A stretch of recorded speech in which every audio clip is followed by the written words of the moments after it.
যে 11 দিন উপবাসে থাকি খালি মাত্ৰ কেৱল নাৰিকলৰ পানী খাই 11টা দিন তেখেতে এই মুহূৰ্তটিৰ বাবে নিজক প্ৰস্তুত কৰিছে। কালি দিনটো আমি সমগ্ৰ অসমতে অন্ততঃ 4 বজালৈকে মাছ মাংসৰ দোকান আমি বন্ধ ৰাখিবলৈ সবকে ইনষ্ট্ৰাকশন দিছো যে কালি দিনটো আপ টু 4 PM অসমত যাতে মাছে হওক মাংসই হওক হাকা আমি যেটো কওঁ যে আমিষ যেটো ব্যৱস্থা হেতু যাতে বন্ধ থাকে 4টা বজাৰ পিছত তেওঁলোকে ডেফিনেটলি খুলিব পাৰিব দোকান আমি কাৰো ব্যৱসায়িক বা দৈনন্দিন জীৱনত আমি কাকো অসুবিধা কৰিব নোখোজো 2টা বজালৈকে বা 4টা বজালৈকে আমি 4টা বুলিয়ে কৈছো যে আজি চৰকাৰে অৰ্ডাৰ দিব যে আপ টু 4 PM মাছ মাংসৰ দোকান সমূহ সম্পূৰ্ণৰূপে বন্ধ থাকিব। কোনোবাই যদি কালি দিনৰ সাজ খাব খোজে ঘৰত আজিয়ে কিনিব পাৰে কিন্তু মইতো আহ্বান জনাম কালি দিনটো যিমানে আমি অন্ততঃ প্ৰাণ প্ৰতিষ্ঠাৰ মুহূৰ্তলৈকে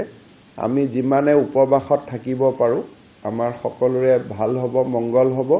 সেইকাৰণে মই অন্ততঃ প্ৰাণ প্ৰতিষ্ঠাৰ মুহূৰ্তলৈকে অসমবাসী ৰাইজক যেনেকে জুনে যেনেকে পাৰে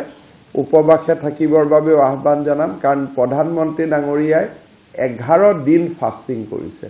আমি এটা বেলা ডেফিনেটলি ফাস্টিং কৰিব পাৰো মই তাৰ বাবেও অসমবাসী ৰাইজক আহ্বান জনাম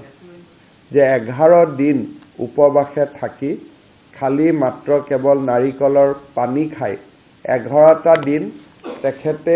এই মুহূৰ্তটিৰ বাবে নিজক প্ৰস্তুত কৰিছে। কালি দিনটো আমি সমগ্ৰ অসমতে অন্ততঃ 4 বজালৈকে মাছ মাংসৰ দোকান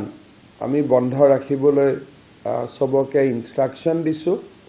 যে কালি দিনটো আপ টু 4 PM অসমত যাতে মাছে হওক মাংসই হওক হাকা আমি যেটো কওঁ যে আমিষ যেটো ব্যৱস্থা হেতু যাতে বন্ধ থাকে 4টা বজাৰ পিছত তেওঁলোকে ডেফিনেটলি খুলিব পাৰিব দোকান আমি কাৰো ব্যৱসায়িক বা দৈনন্দিন জীৱনত আমি কাকো অসুবিধা কৰিব নোখোজো 2টা বজালৈকে বা 4টা বজালৈকে আমি 4টা বুলিয়ে কৈছো যে আজি চৰকাৰে অৰ্ডাৰ দিব যে আপ টু 4 PM মাছ মাংসৰ দোকান সমূহ সম্পূৰ্ণৰূপে বন্ধ থাকিব। কোনোবাই যদি কালি দিনৰ সাজ খাব খোজে ঘৰত আজিয়ে কিনিব পাৰে কিন্তু মইতো আহ্বান জনাম কালি দিনটো যিমানে আমি অন্ততঃ প্ৰাণ প্ৰতিষ্ঠাৰ মুহূৰ্তলৈকে আমি যিমানে উপবাসত থাকিব পাৰো আমাৰ সকলোৰে ভাল হ'ব মংগল হ'ব। সেইকাৰণে মই অন্ততঃ প্ৰাণ প্ৰতিষ্ঠাৰ মুহূৰ্তলৈকে অসমবাসী ৰাইজক যেনেকে জুনে যেনেকে পাৰে উপবাসে থাকিবৰ বাবে আহ্বান জনাম কাৰণ প্ৰধানমন্ত্ৰী ডাঙৰীয়াই 11 দিন ফাস্টিং কৰিছে। আমি এটা বেলা ডেফিনেটলি ফাস্টিং কৰিব পাৰো মই তাৰ বাবেও অসমবাসী ৰাইজক আহ্বান জনাম।